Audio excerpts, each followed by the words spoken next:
வணக்கம். இமயமலையின் அடிச்சாரலில் ஹிமாச்சல் பிரதேஷில் மண்டி அப்படிங்கிற இடத்துலேருந்து நான் இப்போது பேசுகிறேன்.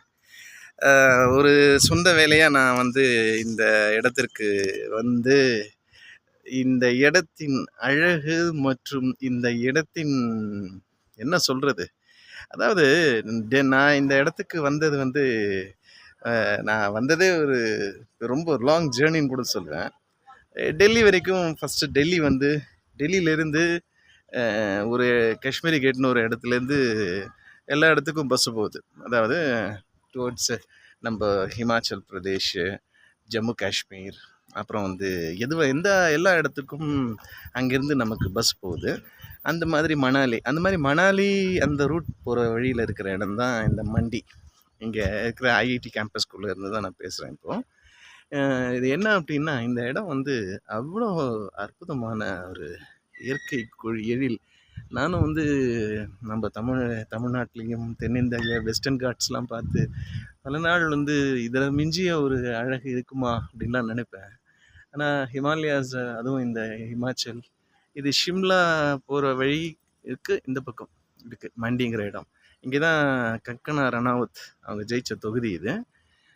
இந்த இடம் நாட் ஓன்லி தட், இது கிட்டத்தட்ட மலை ஹில் எலிவேஷன் ஏரியான்னு கூட சொல்ல முடியாது, அடிவாரம்னு சொல்ல முடியாது, அந்த மாதிரி ஒரு நடுத்தரமான ஒரு இடம் இது.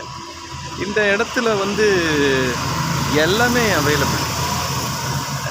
ரொம்ப முக்கியமான ஒரு விஷயம் என்ன அப்படின்னா, இப்படி ஒரு சூழ்நிலை, அதாவது மனிதர்கள் ரொம்ப கம்மி, ஆனால் இங்கே இயற்கை என்ன வர வழியிலெல்லாம் செடி மரம் கொடி அதெல்லாம் மட்டும் இல்லை, எத்தனையோ விஷயங்களை நான் பார்த்தேன்.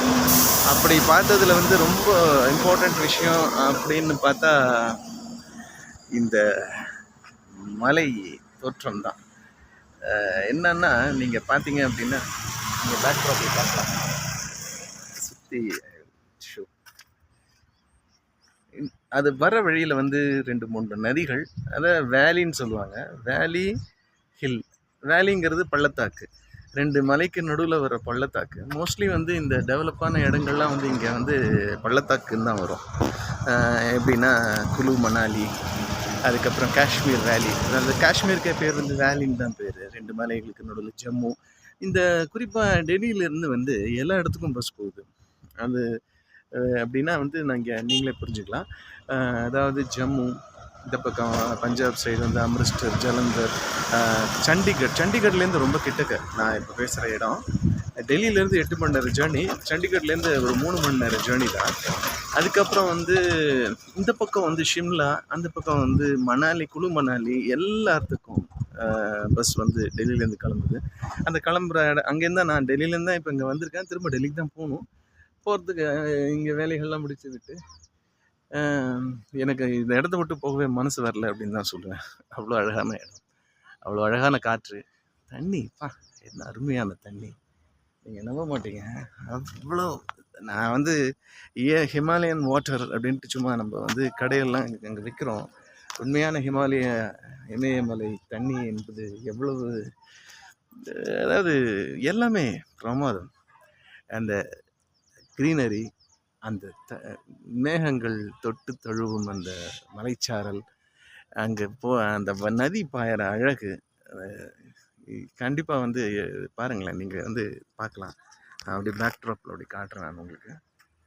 பாருங்கள் எவ்வளோ பியூட்டிஃபுல் லொக்கேஷன் அண்ட் ஸ்டாண்டிங். இது இது மட்டும் இல்லை, இங்கே இன்னும் நிறையா இடங்கள் இருக்கிறது. இங்கே இதான் பிரஷார் லேக் அப்படின்ட்டு ஒரு லேக் இருக்கிறது இந்த பக்கம். அந்த லேக்கில் தான் தமிழ் படங்கள் இல்லை, ஹிந்தி படங்கள்லாம், அந்த மாதுரி தீக்ஷித், கொய்லான்னு ஒரு படம், ஷாருக் கான் மாதிரி, அதெல்லாம் அங்கே தான் ஷூட்டிங் எடுத்தாங்க. ஆனால் அதை விட ரொம்ப முக்கியமான விஷயம், அங்கே ஒரு கோவில் இருக்கிறது. அந்த கோவில் நீங்கள் பார்த்தீங்க அப்படின்னா கிட்டத்தட்ட கேதார்நாத்தில் இருக்கிற கோவில் மாதிரி தான் இருக்கும். இங்கே இருக்கிற கோவில்கள் எல்லாமே ஒரு தோற்றம், ரொம்ப அழகான தோற்றத்தோடு இருக்கிறது. அதில் அந்த கோவில் அந்த பிரஷார் லேக்குங்கிறது, அதை பற்றி நான் ஒரு பெரிய கட்டுரையை எழுதியிருக்கிறேன். அது மட்டுமல்ல, இன்னும் எக்கச்சக்க விஷயங்கள். நான் வந்து ஒவ்வொரு இதுவாக வந்து நான் அடுத்தடுத்த தொலைக்காட்சியில் நான் பார்த்தது உங்களுடன் பகிர்ந்து கொள்ள போகிற எல்லா விஷயங்களையும் ஒவ்வொன்றாக போடுகிறேன். நன்றி. நான் தொடர்ந்து பாருங்கள். இது வந்து எப்படி அப்படின்ட்டு நான் தொடர்ந்து போடுகிறேன். பாருங்கள்.